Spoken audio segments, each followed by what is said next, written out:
बहुत बहुत स्वागत है दोस्तों आपका आज के इस मार्केट एनालिसिस के वीडियो में। दोस्तों सबसे पहले आप सबको होली की बहुत बहुत बहुत बधाई। चलिए दोस्तों देखते हैं क्या रहा इसका डेटा और कल किधर जा सकता है बाजार, कैसी हो सकती है एक्सपायरी। तो रिटेलर्स गए हैं बियरिश, इतना टाइम मिल गया आज इतनी पोजीशंस बनाने का। डीआईएस को देखें तो डीआईएस गए मोस्टली बुलिश, मिक्स गए हैं rather, we should say mix. और एफआईएस गए हैं मिक्स टू बुलिश कह सकते हैं ना, और प्रोज गए हैं बुलिश। क्या बात है। चलिए अब देखते हैं नेट पोजीशन और धीरे धीरे क्या सिनेरियो चेंज होता जा रहा है, क्या रिवर्सल आ रहा है। ध्यान से देखेंगे ये निफ्टी, फिन निफ्टी और बैंक निफ्टी मिक्सड है, नंबर ऑफ लॉट्स है सब। और स्टार्ट करेंगे इंडेक्स फ्यूचर से, फिर index call, index put, stock futures and then stock option, retail client, domestic institution, foreign institute, pros यानी प्रोप्राइटरी अकाउंट। तो देखिए फ्यूचर्स में कुछ ज़्यादा चेंज नहीं है। रिटेलर्स वही 63,000 लॉट्स लॉन्ग है अभी भी, और 24,000 लॉट्स के करीब डीआईएस लॉन्ग है अभी भी। 6,000 की आज की सेलिंग के बाद एफ आई 79,000 शॉर्ट में है, और 7,500 की बाइंग के बाद 9,000 शॉर्ट में प्रोज है। ज़्यादा मेजर चेंज नहीं दिख रहा अभी। इंडेक्स कॉल का डेटा देखते हैं, यहाँ पे दिख रहा है चेंज।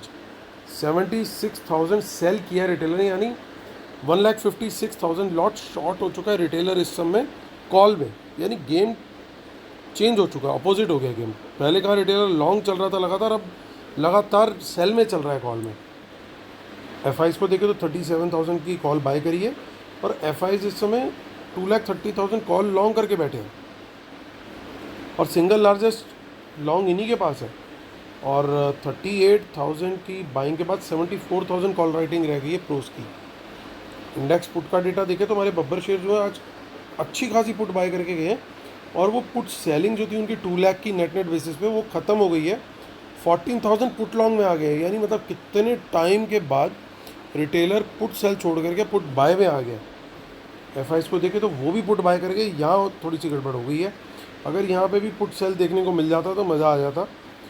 लेकिन 3,40,000 पुट्स अभी भी होल्ड कर रहे, तो डेंजर मार्क के ऊपर है, तो बहुत ज़्यादा खुश नहीं होंगे हम। कॉशियस अप्रोच अभी भी रख के चलेंगे। बस अच्छी बात यह कि एटलीस्ट प्रोज अच्छी क्वांटिटी में सेल करके गए, और बड़ी क्वांटिटी सेल करके गए। 3,80,000 का नेट सेल है उनका। और स्टॉक फ्यूचर्स का देखें तो लगभग वही चल रहा है 1,68,000 का। और रिटेलर्स बार बार स्टॉक ऑप्शंस में भी सेम काम कर रहा है, कॉल भी बाय कर रहा है, पुट भी बाय कर रहा है, स्मार्ट मनी ठीक उसका अपोजिट कर। चलिए चलते हैं अब एनएसए की साइट पर, और वहाँ पे देखते हैं हमें क्या डेटा देखने को मिल रहा है। और आप देख सकते हो 3,600 करोड़ का बाया है एफ का, लेकिन इसमें 2,100 करोड़ के तो ब्लॉक्स हैं। किर्लोस्कर ऑयल एक है, और एक स्टॉक और है। 2 स्टॉक्स के अंदर इनकी आज ब्लॉक डील्स हुई हैं, तो 2,100 करोड़ का तो वो है, फिर भी ठीक ठाक। तब भी उसके अलावा भी अगर देखें तो 1500-1600 करोड़ का बाय है। 937 करोड़ का डीआईएस का सेल है, यानी बाकी की सेलिंग जो है वो रिटेलर्स करके गए हैं। तो चलिए चलते हैं अब निफ्टी की ऑप्शन चेन देख लेते हैं। 9 मार्च की 17,750 के ऊपर मार्केट क्लोज हुआ है, which is very good actually.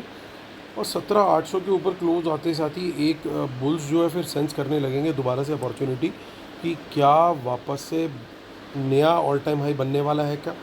सो आने वाले दिनों में उसको देखेंगे। कुछ इन द मनी कॉल्स ये लोग कैरी करके गए हैं 750 पे, क्योंकि मार्केट क्लोज हुआ है, ओवरऑल डेटा बुलिश दिख रहा है। तो 17,700 का लेवल मैं पकड़ूंगा 800 के टारगेट तक के लिए। यहाँ से कहीं पे भी कोई भी पॉजिटिव हमारे को अगर प्राइस एक्शन मिलता है तो हम लोग सर्टेनली लॉन्ग साइड का ट्रेड देखेंगे। देखिए यहाँ पे इन द मनी की पुट्स जितनी कल गई थी, आज लगता है कि गैप डाउन के अंदर उन्होंने अनवाइंडिंग करी और वहाँ प्रॉफिट बुक किया, और उसके बाद बाइंग करी, और लगातार देखिए यहाँ पे प्रोज की अच्छी खासी सेलिंग गई है। तो हर लेवल पे अब सपोर्ट है। तो अगर हमें शॉर्ट जाना है तो 17,700 से पहले सेल का हमारे को कोई ट्रेड नहीं देखना चाहिए। मैं प्रेफर करूँगा 17,700 के नीचे निकलेगा तभी सेल का ट्रेड लिया जाए। और 600 के नीचे भी अगर निकल जाता है, सस्टेन करता है, प्राइस एक्शन नेगेटिव रहता है। प्राइस एक्शन नेगेटिव शॉर्ट जाने के लिए कंपलसरी कंडीशन है, वो ध्यान रखना है आपने। तो यहाँ पे अपनी क्वांटिटी और बढ़ाई जा सकती है शॉर्ट में, लेकिन तब तक हमारा प्लान ए जो रहेगा वो लॉन्ग करेगा, प्लान बी हमारा एक्टिवेट होगा। 17,700 के नीचे प्राइस एक्शन नेगेटिव होना चाहिए तभी। चलते हैं आगे। 9 मार्च से बढ़ते हैं आगे 16 मार्च की तरफ। 16 मार्च में भी देखिए कुछ इन द मनी कॉल्स है, और ठीक ठाक क्वांटिटी है, कोई कम क्वांटिटी नहीं है, जनरली नहीं देखने को मिलती। और आज अच्छी क्वांटिटी देखने को मिल रही है, हालांकि कुछ पुट्स भी हैं, पर सर्टेनली आउट परफॉर्म कर रही हैं कॉल्स उनको। आगे देखते हैं, मंथली की तरफ चलते हैं, 29 मार्च को देख लेते हैं। देखिए यहाँ पे भी कुछ कुछ क्वांटिटी आ रही है, तो थोड़ा सा पॉजिटिव सेंटीमेंट आता हुआ दिख रहा है, जबकि पुट्स उस हिसाब से नहीं है। तो ये तो क्लियर हो गया कि पोजीशंस इनकी ओवरऑल भी कोई हिडन नहीं है, कहीं ऐसा कुछ छुपा करके बियरिश पोजीशन नहीं लेके गए, एटलीस्ट इतना दिख रहा है। देखिए ये लगातार कुछ गेम चल रही है, ये अलग सी बार बार नए नए स्ट्रेडल बनते चले जा रहे हैं, बाइंग भी हो रही है, सेलिंग भी हो रही है,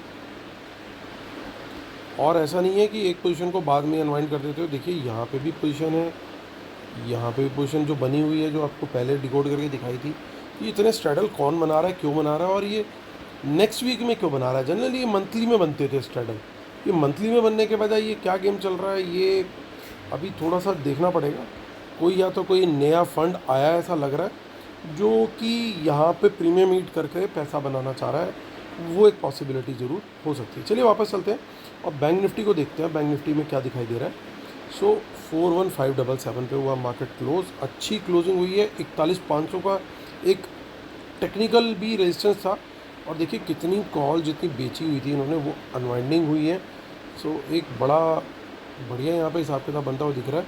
तो 41,500 के ऊपर कहीं पे भी मुझे कोई लॉन्ग साइड का ट्रेड दिखेगा, प्राइस एक्शन पॉजिटिव दिखेगा, तो मैंने लॉन्ग जाना है।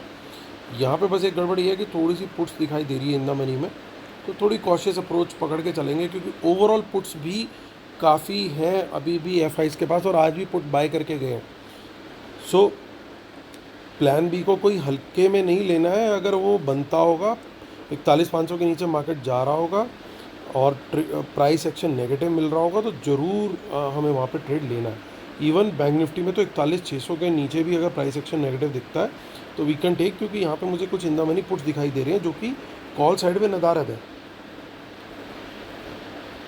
तो खाली डेटा बुलिश और डेटा बियरिश के हिसाब से हम कल ट्रेड नहीं लेने वाले। और डेली मैं लेवल्स इसीलिए दोनों तरफ के लिए शेयर करता हूँ कि आपको दोनों तरफ सजग रहना है, ये नहीं कि एक तरफ आँख मूंदे और चल पड़े।